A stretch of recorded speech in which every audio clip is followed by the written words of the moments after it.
You famously really changed the direction of JB Hi-Fi that started back in the mid-2000s.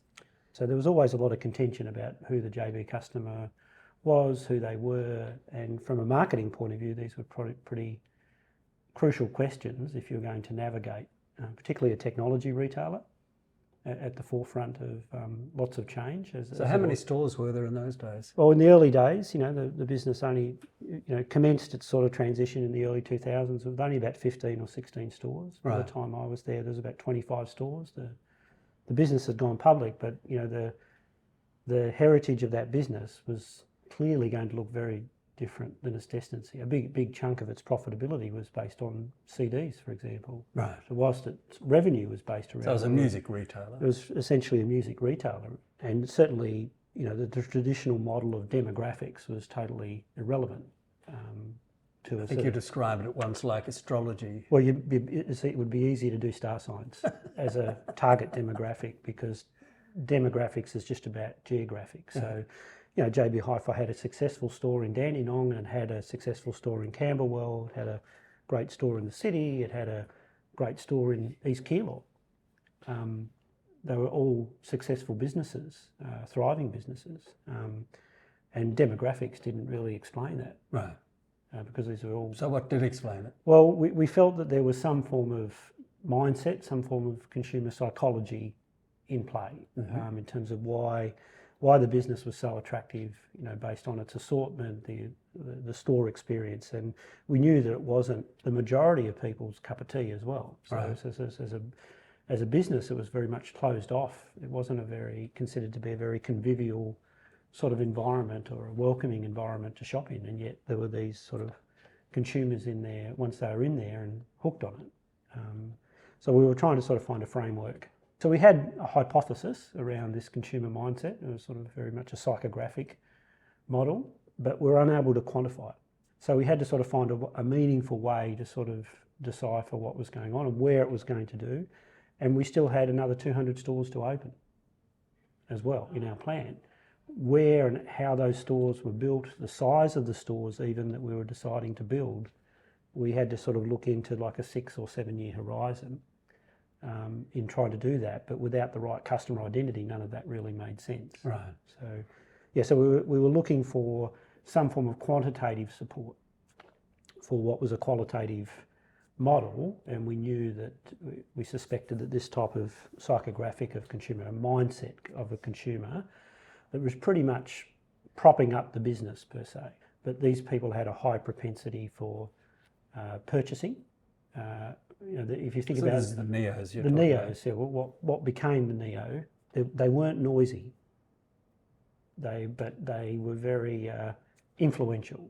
So and they do have a lot of spending power, and they do spend more over time on the same form of utility of product. They would be the type of customer that would upgrade their products faster when the opportunity. It was a sort of a desire for premium experiences in that sense, and they were buying premium products, that's for sure. They were buying, the latest Sony television or the latest Panasonic or the latest sound system, when DVD players come in, home theatre systems and that. They wanted they recognised that experience. You once famously said, follow the Neos and you'll find the future. Yeah, well, in a sense that they were open to buying these products. So, and then once we defined who they were and were able to quantify it, it made certain decisions that seemed a little bit counterintuitive at the time. Certainly you need to overface innovation as a merchandising technique. So that the innovation, if you looked at it physically, you would walk into a store and you would overface the future, so to speak, in a sense of the type of brands and products that commanded the majority of the real estate. They weren't the volume sellers, but they were petitioned and they were moving, but people were coming in to see that sent a message. That sent a message to, even if people couldn't quite afford it or the timing wasn't right, this was a place that you could go and look in, and that's what Neos wanted. And, we were able to generate dwell time. Right. They might, a lot of people refer to consumers sometimes as tyre kickers or something like that, but these were very valuable tyre kickers if you thought about their lifetime value over 2 to 7 years. Right. So there was a lifetime value there that we always saw. Let's say today they bought a CD. Well, tomorrow they might buy a digital camera or something. Just talking about value, how did it, when you did the analysis, how did it work out, the kind of proportion of Neos to the value of that they were delivering? So, from the quantification that you did with the Neo project in the early days, we knew that they were about 25% of the population. Yep. We knew that their propensity was nearly 4 times the average. And we were able to sort of hypothesise that, we were actually able to quantify, because of the data that was in the system in Roy Morgan days, back in those days, because of the Neo project, we were able to quantify that 40% of our customers were Neo. Right. By virtue of that quantitative.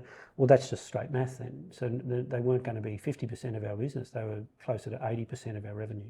Right, so 40% of the customer base translates to about 80% to 80% of the revenue. Significant, isn't it? That was significant in the first instance.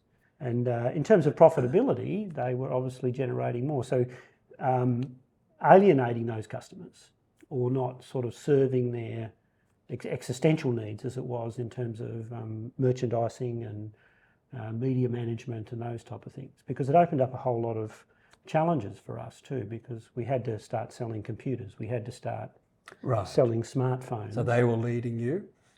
Well, yeah, this is where they were going, and yet we would have been less relevant as a technology brand. So we were nothing in both those categories in the mid 2000s, but we knew what was happening and we had to find a way through. But our biggest challenge was to find a narrative for suppliers who somewhat looked at JB Hi-Fi the same way a traditional consumer would. It's not. We had to show them I suppose, the synergy of working with JB Hi-Fi, and we're talking some pretty serious brands in those categories. Right. HP, Toshiba, and then Apple obviously was high on our list in terms of, we had a sort of a minor relationship. High on the Neo list. Yes, that's right. And these were Neo brands, so we obviously, the house of brands for us, that we certainly wanted to focus on what were Neo brands. Right. In any category that came forward. And so there were certain brands that we were able to work with, and because of that real estate curation, that overfacing of innovation and those type of things, they were very open to talking to us, because they weren't getting that type of treatment from our direct competitors at that stage. Okay.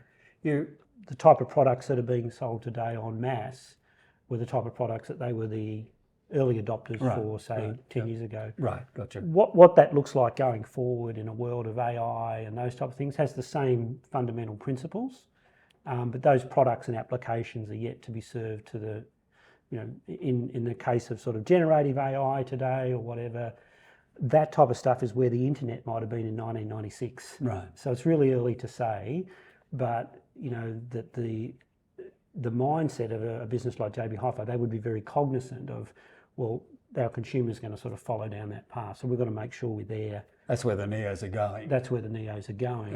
Yeah. Sometimes when I'm talking to people about JB Hi-Fi and the Neo success that JB Hi-Fi had, they say, well, how can it be a Neo brand? Yeah. Look at the television advertising. It's so not Neo. What's your response to that? There's a difference between a retailer and a product brand. Two different things. A retailer is an agent of the consumer. They're not an agent of the manufacturer. Sometimes they confuse that, but ultimately, if you're an agent of the consumer, it's in an advertising, it's about a message. What is your message as a brand? What's your purpose? What's your proposition to that person as their agent in acquiring those goods? Once you had the Neo framework and the prism that involved with that even transformed our media strategy, because our message was clear. It was about, trying to extend. How do you extend the store outside the store into the living rooms of these Neos? TV was never going to be able to communicate that message. Right. How do you communicate the message of 10,000 CDs, for example, on a TV ad? You can say it, but the Neo is very sceptical. You can say you've got low prices, you can say you've got the biggest range, but in advertising there does need to be an element of proof in order to get the consumer engaged. Well, TV is the worst possible medium to try and communicate that.